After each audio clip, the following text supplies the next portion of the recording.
Hello my dear friends, welcome back to our channel is your study. बच्चों, आज हम लोग इस क्लास में ह्यूमन रिप्रोडक्शन में जो है आगे कंटिन्यू करेंगे। और इस क्लास में हम लोग जो है मेंस्ट्रुअल साइकिल और जितने भी हमारे इवेंट्स होते हैं पोस्ट फर्टिलाइजेशन के, उन सभी को डिस्कस करेंगे।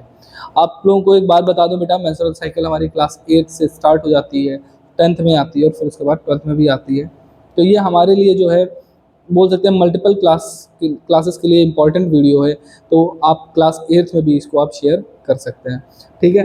अगर हम लोग बात करें बेटा मेंस्ट्रुअल साइकिल की, तो यहाँ पर देखिए क्या लिखा हुआ है बेटा। मेंस्ट्रुअल साइकिल की अगर हम लोग बात करें तो यहाँ पर लिखा हुआ है,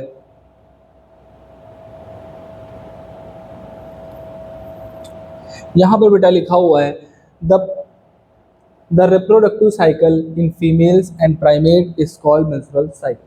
ठीक है। कहना सर नहीं समझ में आया, व्हाट इज इट मीन, है ना।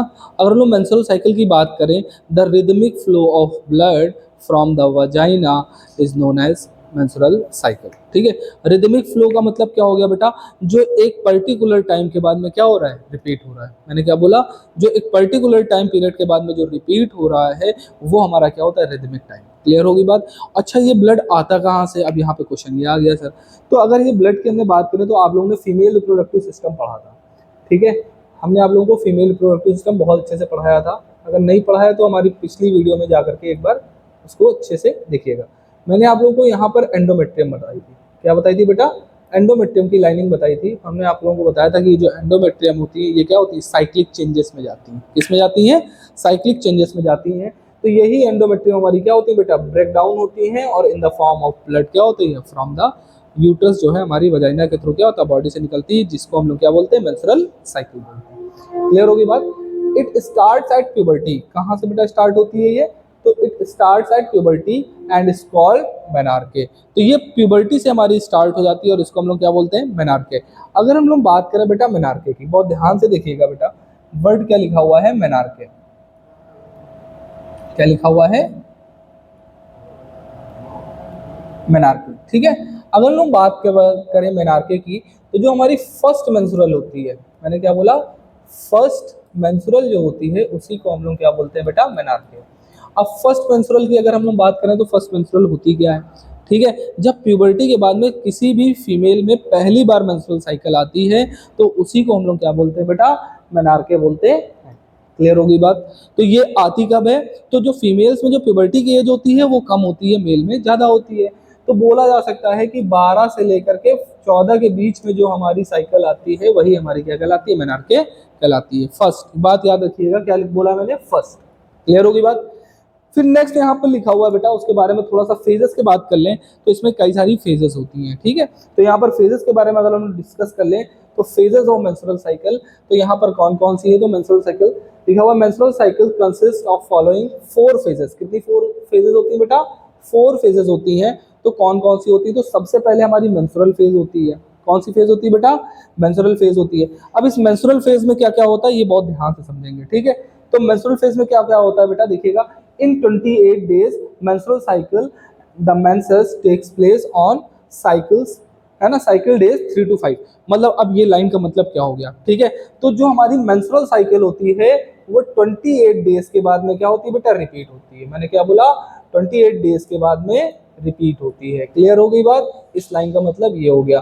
फिर जो मेंस्ट्रुअल साइकिल है, मेंस्ट्रुअल साइकिल को हम लोग क्या बोलते हैं, जो हमारे मेंसेस होते हैं उसको कॉमन लैंग्वेज में हम लोग क्या बोलते हैं बेटा, मेंसेस, ठीक है।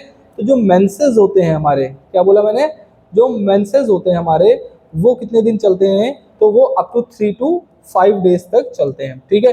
लेकिन समहाउ ये कभी कभी जो है 7 डेज तक भी जा सकता है। क्लियर होगी बात। फिर आगे देखेंगे नेक्स्ट पॉइंट में क्या लिखा हुआ है, the production of LH from the anterior lobe of the pituitary gland is reduced. अच्छा, ये होता क्यों है, तो मैंने आप लोगों को बताया था बेटा कि यहाँ पर क्या होता है, एलएच हार्मोन। एलएच हार्मोन का फुल फॉर्म क्या होता है, तो आप लोगों को बताया था हमने, ल्यूटिनाइजिंग हार्मोन। कौन सा हार्मोन बताया था, तो ल्यूटिनाइजिंग हार्मोन क्या होता है यहाँ पर बेटा, कम बनता है, ठीक है। और जब ल्यूटिनाइजिंग हार्मोन हमारा कम बनेगा तो ये हमारी जो ब्लीडिंग फेज है ये स्टार्ट हो जाएगी। क्लियर होगी बात। नेक्स्ट लिखा हुआ है, the withdrawal of this hormone cause degeneration of the corpus luteum. जैसे ही हमारा एलएच हार्मोन कम हो जाएगा तो जो हमारा कार्पस लूटियम होता है, क्या होता है बेटा, जो कॉर्पस लूटियम होता है वो डीजनरेशन में जाने लगता है, therefore progesterone production is reduce, जिसकी वजह से प्रोजेस्टेरॉन, हमने आप लोगों को बताया था एंडोमेट्रियम को मेंटेन करने के लिए प्रोजेस्टेरॉन हार्मोन जो होता है वो बहुत यूजफुल होता है, ठीक है। अब सीधी सी बात है, और उसको कौन मेंटेन करता है, तो एलएच करता है। एलएच का लेवल क्या हो गया, डिक्रीज हो गया, जिसके कारण क्या हो गया बेटा, हमारा जो है कॉर्पस लूटियम क्या हो गया, वो भी डिजेनरेशन में जाने लगा। तो जो कॉर्पस लूटियम का काम क्या होता है बेटा, प्रोजेस्टेरॉन बनाना, और जब यहाँ पर प्रोजेस्टेरॉन नहीं बनेगा तो हमारी जो एंडोमेट्रियम होगी वो क्या होने लगेगी, ब्रेक होने लगेगी। क्लियर होगी बात, बहुत अच्छे से समझा। फिर क्या लिखा हुआ है आगे, प्रोडक्शन ऑफ, यहाँ पर लिखा हुआ एस्ट्रोजन, ठीक है। कहीं कहीं पर बेटा एस्ट्रोजन लिखा होता है, कहीं कहीं पर ऑएस्ट्रोजन लिखा होता है, ठीक है, कंफ्यूज मत होइएगा। Production of oestrogen is also reduce in this phase, यहाँ पर जो एस्ट्रोजन होता है, मतलब जो हमारा एस्ट्रोजन होता है वो भी इस फेज में आकर के कम हो जाता है। लिखा हुआ है the endometrium of uterus break down menstruation begins, ठीक है। एंडोमेट्रियम जो होती है वो हमारी जो है ब्रेक होना स्टार्ट हो जाती है और हमारी मेंस्ट्रुएशन स्टार्ट हो जाती है, जिसको हम लोग क्या बोलते हैं, ब्लीडिंग। क्लियर होगी बात। फिर नेक्स्ट हम लोग बात करेंगे द सेल्स ऑफ एंडोमेट्रियम, जो हमारे एंडोमेट्रियम की जो सेल्स होती हैं सेक्रीट्स ब्लड, ठीक है, unfertilised ovum constitutes the menstrual flow, ठीक है। अब उन सेल्स में क्या होता है बेटा, एंडोमेट्रियम सेक्रीशन होता है, मतलब जो एंडोमेट्रियम हमारी ब्रेक होती है वो हमारा सेक्रेट होता है। उसके बाद में हमारा वो किस फॉर्म में आता है, तो ब्लड के फॉर्म में अनफर्टिलाइज्ड होता है, और ओवम भी जो हमारा अनफर्टिलाइज्ड ओवम होता है वो भी हमारा डिजेनरेट होकर के बाहर निकल आता है। तो ये चीज हमारी क्लियर हो गई। फिर नेक्स्ट फेज में देखेंगे, अब जो हमने बहुत अच्छे से समझ लिया मेंस्ट्रुअल फेज में क्या क्या होता है। यहाँ पर जो मोस्ट इंपॉर्टेंट हमारा पार्ट है वो कौन सा है बेटा, हार्मोनल वाला पार्ट, ठीक है। तो मोस्ट इंपॉर्टेंट हमारे जो पॉइंट बनते हैं बेटा, तो वो हमारे यहाँ से ये सेकंड पॉइंट बन जाता है, और ये थर्ड पॉइंट जो है बन जाता है, और यहाँ पर फोर्थ पॉइंट भी ये मोस्ट इंपॉर्टेंट है, इसको बहुत अच्छे से आप लोग समझिएगा। क्लियर होगी बात। इसमें बहुत सारी ऐसी चीजें हैं जो आप लोगों को बहुत यूजफुल कंटेंट आप लोगों को देंगी, ठीक है। नेक्स्ट फेज की अगर हम लोग बात करें बेटा, तो यहाँ पर बहुत ध्यान से देखिएगा।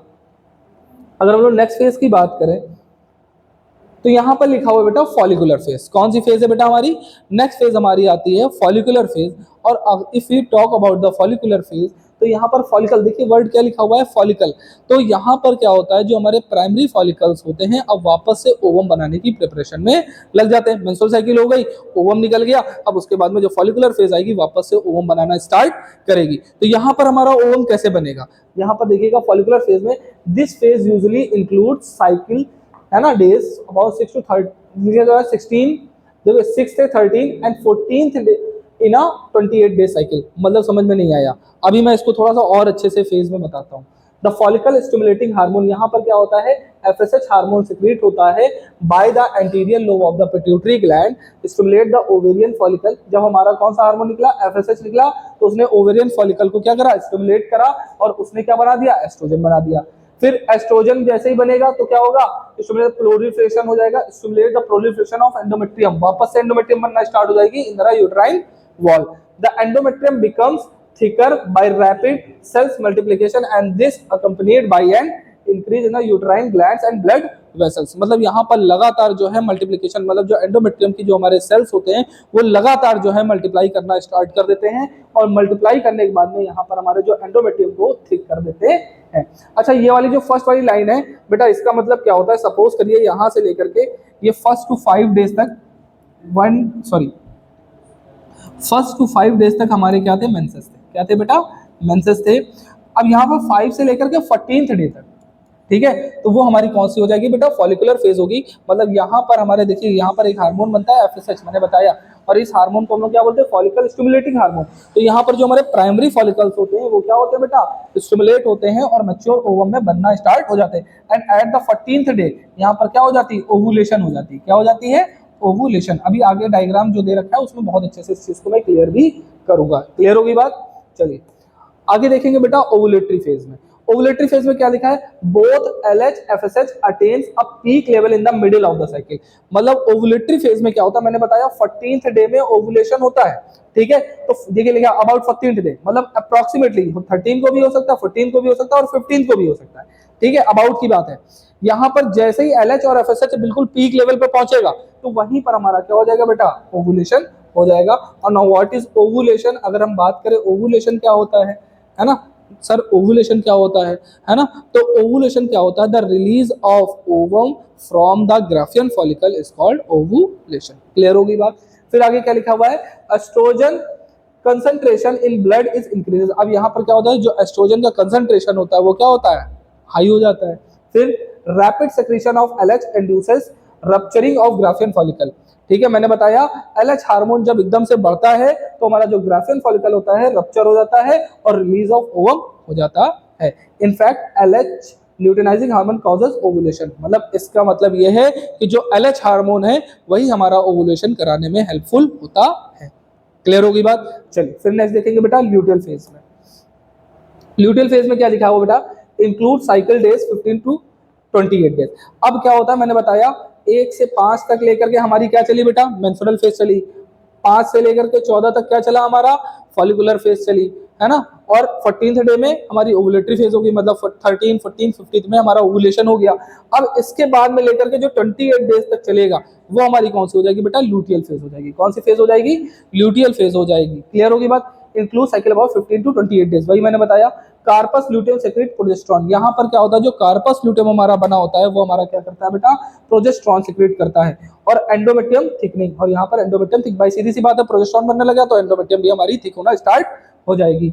यूट्राइन ग्लैंड्स बिकम सेक्रेटरी, और यहाँ पर जो यूट्राइन के ग्लैंड होंगे वो भी क्या होने लगेंगे बेटा? सेक्रेट करना स्टार्ट कर देंगे। चलिए नेक्स्ट देखेंगे बेटा।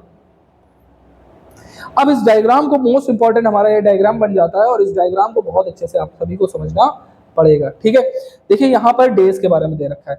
ये दे रखा है 1 to 7, फिर यहाँ पर दे रखा है 14, यहाँ पर दे रखा है। तो अब इस डायग्राम को हम लोग बहुत अच्छे से समझते हैं बेटा। अब इस डायग्राम में होता क्या है? यहाँ पर हमारे कुछ जो होते हैं पिट्यूटरी हार्मोन होते हैं, जैसे हमने बताया करा, ये हमारे क्या है? पिट्यूटरी हार्मोन है। ठीक है, ये हमारे क्या है बेटा? These are ovarian hormone. ये कौन से हार्मोन है?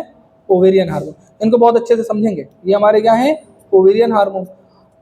क्यों ओवेरियन हार्मोन है? क्योंकि ये ओवरी से बनते हैं, एस्ट्रोजन और प्रोजेस्टेरॉन। ठीक है, अब देखिएगा यहाँ पर बहुत ध्यान से। ठीक है, फेजेस भी हम यहाँ पर आप लोगों से डिस्कस करेंगे। ठीक है, यहाँ पर देखिए ये हमारी क्या है बेटा? मेंस्ट्रुअल फेज है, जिसको हम लोग मेंसेस बोलते हैं। ठीक है, ये हमारी प्रोलिफेरेटिव फेज है। ठीक है, ये हमारी सेक्रेटरी फेज है। ठीक है, प्रोलिफेरेटिव फेज वही हमारी जो होती है फॉलिकुलर फेज। यहाँ पर अब देखिए ये पूरी फॉलिकुलर फेज इन्होंने दिखा दी है, यहाँ पर ये पूरी ल्यूटियल फेज दिखाई है।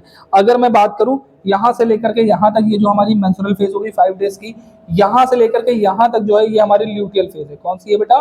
ल्यूटियल फेज हो गई। ल्यूटियल फेज हो गई। अब ल्यूटियल फेज के बाद में हमारी कौन सी बन गई बेटा? सॉरी, ल्यूटियल फेज नहीं, फॉलिकुलर फेज। यहाँ पर हो जाएगी फॉलिकुलर फेज। फॉलिकुलर फेज हो गई। ये हमारी कौन सी हो जाएगी? अब देखिए 14th डे हो गया, मतलब ये यहाँ पर जो होगी यहाँ से लेकर के यहाँ तक, ये हमारी होगी ओवुलेटरी फेज। कौन सी हो जाएगी? Ovulatory phase.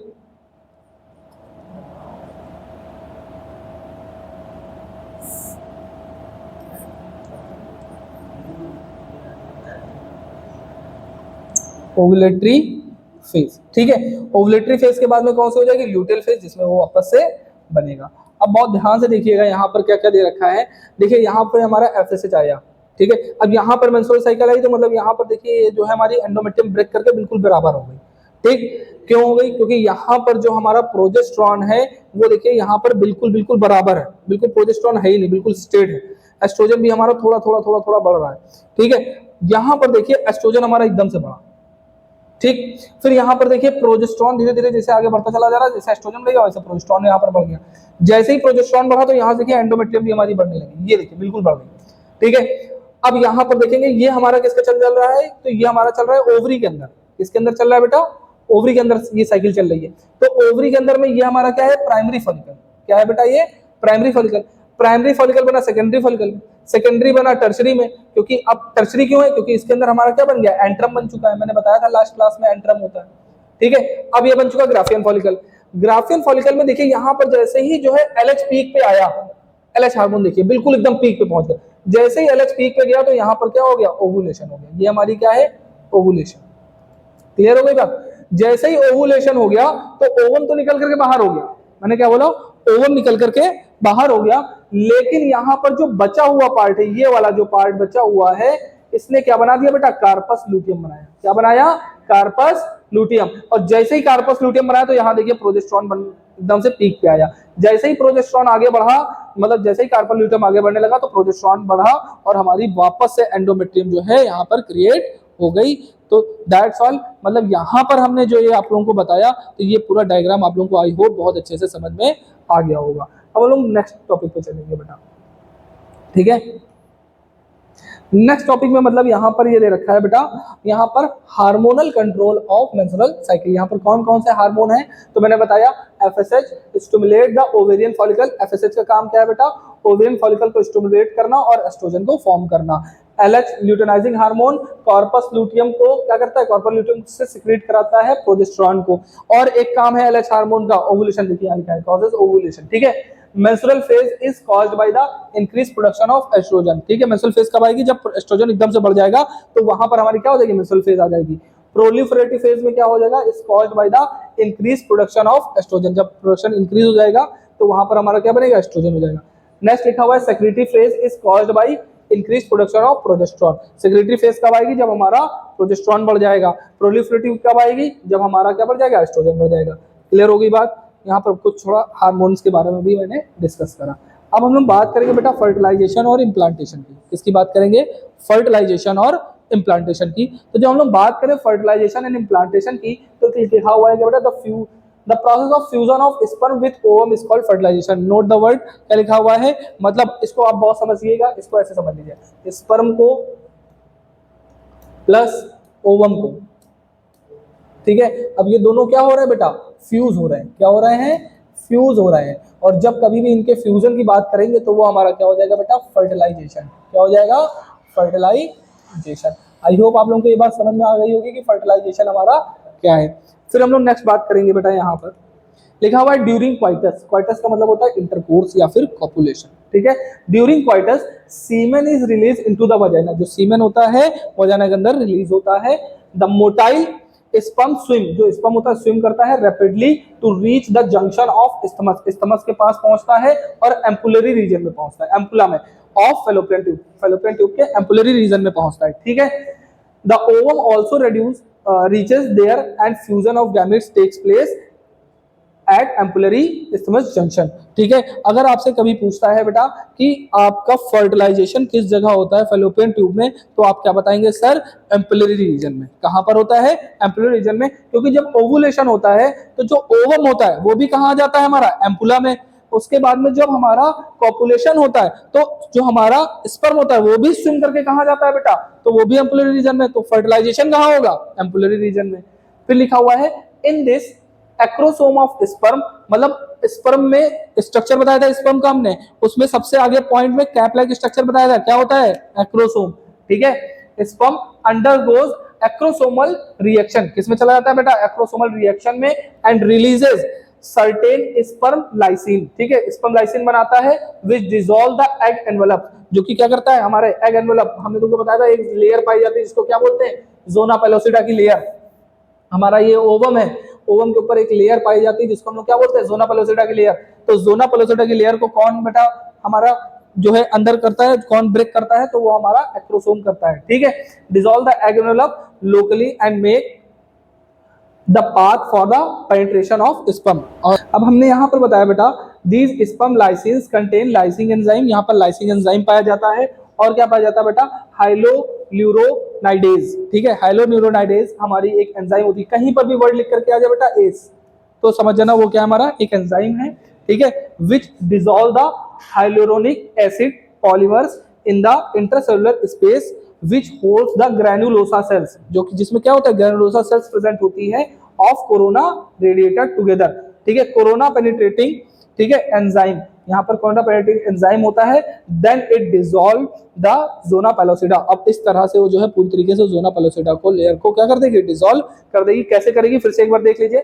स्पर्म लाइसिन में हमारे उसमें कुछ एंजाइम होते हैं जिसको बोलते हैं लाइसिंग एंजाइम, और उसके अलावा क्या प्रेजेंट होता है, तो हाइलोन्यूरोनाइडेज एंजाइम प्रेजेंट होता है विच डिसॉल्व द हाइलोन्यूरिक एसिड करता है, उसके पॉलीमर्स को करता है, एंड इंटरसेलुलर स्पेस मतलब सेल्स के बीच में जो स्पेस प्रेजेंट होती है जिसको बोलते हैं ग्रैनुलोसा सेल्स, जहां पर प्रेजेंट होते हैं उनको ब्रेक करता है, कोरोना रेडिएटर को ब्रेक करता है, कोरोना, अब इसके बाद में क्या होता है, अब यहाँ पर एक एंजाइम पाया जाता है कोरोना पेनिट्रेटिंग एंजाइम, जो क्या करता है बेटा, हमारे कोरोना रेडिएटर को ब्रेक करता है, ठीक है, एंड एक्रोसिन विच, और जो यहाँ पर एक्रोसिन है वो क्या करता है बेटा, डिसॉल्व करता है जोना पेलोसिटा को, देन इट डिसॉल्व जोना पेलोसिटा। अब यहाँ पर जोना पेलोसिटा जो लेयर होती है पूरी तरीके से डिसॉल्व हो जाती है और हमारा स्पर्म एंट्री कर जाता है। क्लियर?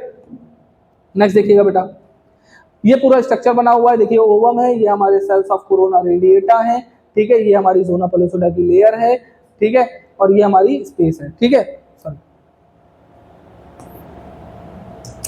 नेक्स्ट देखिएगा बेटा, द हैप्लॉइड गैमेट, मैंने बोला the haploid gamete fuses together to form diploid zygote, दो हैप्लॉइड गैमेट आपस में फ्यूज होते हैं और डिप्लॉइड जाइगोट बनाते हैं। As the zygote moves towards the uterus, जैसे ही जाइगोट हमारा यूट्रस की तरफ मूव करता है, the mitotic division starts and form cleavage, mitotic division होता है और उसके बाद क्लीवेज स्टार्ट हो जाता है, change into 2, 2 to 4, 4 to 8, 8 to 6, and यहाँ पर क्या बनता है, ब्लास्टोमर, ठीक है। The blastomeres with 8 to 16 cells called morula, ये बात याद रखेंगे, 8 to 6 सेल्स हमारा जो ब्लास्टोमर होता है उसको हम क्या बोलते हैं, मोरुला बोलते हैं। Morula divide two change into blastocyst, अब जब मोरुला डिवाइड होता है तो ब्लास्टोसिस में कन्वर्ट हो जाता है और उसके बाद में जो ब्लास्टोमर्स, ठीक है, in the blastocyst are arrange into an outer layer, एक आउटर लेयर में हमारे जो है अरेंज हो जाते हैं, called trophoblast, and the inner group of cells attach to the, ठीक है, trophoblast called the inner cells of mass, ठीक है। मतलब देखिएगा यहाँ पर, अब मैं इसको थोड़ा डायग्रामेटिक समझाता हूँ, ठीक है। ये हमारा बनकर तैयार हो गया जाइगोट, क्या बन गया है ये, जाइगोट। जाइगोट क्या करता है बेटा, यहाँ डिवाइड करता है और डिवाइड करने में 2 सेल स्ट्रक्चर बनाएगा कुछ इस प्रकार से। 2 से कितने बनेंगे बेटा, 4 बनेंगे, कितने बनेंगे, 4, ठीक है। 4 से कितने बनेंगे, 8 बनेंगे, कितने बनेंगे, 8, ठीक है। अब 8 से कितने बनेंगे बेटा, 16 बन जाएंगे, ठीक है।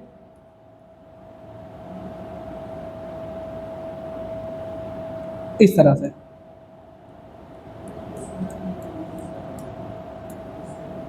इस तरह से 16 सेल स्ट्रक्चर बनेगा। तो इस वाले स्ट्रक्चर को हम लोग क्या बोलेंगे बेटा, मोरुला, क्या बोलेंगे, मोरुला, ठीक है। अब मोरुला जब डिवाइड करता है तो क्या बनाता है बेटा, हमारा ब्लास्टोमर, इस तरह से कई सारे सेल्स बन जाएंगे, ठीक है। तो आउटर लेयर को हम लोग क्या बोलेंगे, इस तरह से कई सारे हमारे सेल्स बन जाएंगे जिसको हम लोग क्या बोलेंगे, ब्लास्टोमर। ब्लास्टोमर बनाएगा ब्लास्टोसिस्ट, तो जो आउटर लेयर है उसको हम लोग बोलेंगे ट्रोपोब्लास्ट, क्या बोलेंगे, ट्रोपोब्लास्ट। जो इनर है वो इनर सेल्स ऑफ मास, ठीक है, जो कि मैंने यहाँ बताया इनर सेल मास, ठीक है। The outer layer of blastocyst is called the trophoblast, मैंने बता दिया, that attach with the endometrium, जो कि एंडोमेट्रियम के साथ में जाकर के अटैच हो जाती है, of the uterus, called implantation, और इसको हम लोग क्या बोलते हैं, implantation. When blastomeres is attached to the endometrium walls then that is implantation. Clear होगी बात, called implantation, that leads the to pregnancy. अब जब इम्प्लांटेशन हो जाता है तो उसके बाद में प्रेगनेंसी गेन होगी। क्लियर होगी बात, सभी को समझ में आ गया होगा। चलिए नेक्स्ट टॉपिक देखते हैं बेटा। अब यहाँ पर जो हमारा दे रखा है बेटा, प्रेगनेंसी के बारे में और उसके एम्ब्रियोनिक डेवलपमेंट के बारे में, ठीक है। तो यहाँ पर द फिंगर लाइक प्रोजेक्शन, क्या लिखा हुआ है, finger like projection, finger like projection on trophoblast after implantation, implantation के बाद में फिंगर लाइक प्रोजेक्शन निकलते हैं ट्रोपोब्लास्ट से, आर कॉल्ड क्रोनिक विलाई, क्या बोलते हैं बेटा उनको, chronic villi, along with the, ठीक है, यूट्राइन वॉल, और वो यूट्राइन वॉल के साथ में कनेक्ट हो जाते हैं, form a function unit between the developing embryo and maternal body called placenta, और वो दोनों मिलकर के क्या बनाते हैं बेटा, प्लेसेंटा, ठीक है। Placenta is attached with the foetus, जो प्लेसेंटा होता है वो फीटस के साथ अटैच होता है विद एन अम्बिलिकल कॉर्ड, एक अम्बिलिकल कॉर्ड के साथ में, that transport food and oxygen to the embryo. Embryo को अगर फूड की जरूरत है, अगर हमारी किसी भी ऑक्सीजन की जरूरत है, तो वो किससे लेता है बेटा, तो प्लेसेंटा के थ्रू ही लेता है। फिर प्लेसेंटा से हमारे कुछ हार्मोन भी बनाता है, कौन कौन सा बेटा, हार्मोन लाइक HCG, जिसको क्या बोलते हैं, ह्यूमन कोरोनिक गोनाडोट्रोपिन, फिर HPL जैसे human placental lactogen, relaxin are produced in women, women में बनता है only during pregnancy by the placenta, केवल प्रेगनेंसी में बनते हैं, और कौन बनाता है, तो प्लेसेंटा, एंडोक्राइन की तरह, एंडोक्राइन ग्लैंड की तरह बिहेव करता है। आफ्टर इम्प्लांटेशन, इम्प्लांटेशन के बाद में the inner cell mass differentiate into an outer layer called ectoderm, मतलब यहाँ पर क्या हो जाती है, आउटर लेयर बन जाती है जिसको हम लोग क्या बोलते हैं, एक्टोडर्म। फिर बीच में हमारी जो सबसे अंदर वाली लेयर होती है उसको एंडोडर्म, और मिडिल में हमारी कौन सी बनती है, mesoderm, appears between the ectoderm and endoderm, ठीक है। These 3 layer give rise to all tissue, और ये जो तीनों लेयर मिलकर के हमारी क्या बनाती हैं, हमारी तीनों लेयर मिलकर के हमारे सभी प्रकार का टिश्यू बनाती है, जिसको हम लोग ऑर्गन बोलते हैं in adult. It is important to note that the inner cell mass contains cells called stem cell. जो इनर सेल मास होते हैं उनमें कुछ हमारे स्टेम सेल्स पाए जाते हैं which have the potential to give rise all the tissues and organ, जिनके पास में वह कैपेसिटी पाई जाती है जिससे वो सभी प्रकार के ऑर्गन का फॉर्मेशन कर सकते हैं। ठीक है, in humans after 1 month, 1 month के बाद में प्रेगनेंसी की, ठीक है, embryos heart is form, embryo का जो हार्ट होता है वो बन करके तैयार हो गया होता है।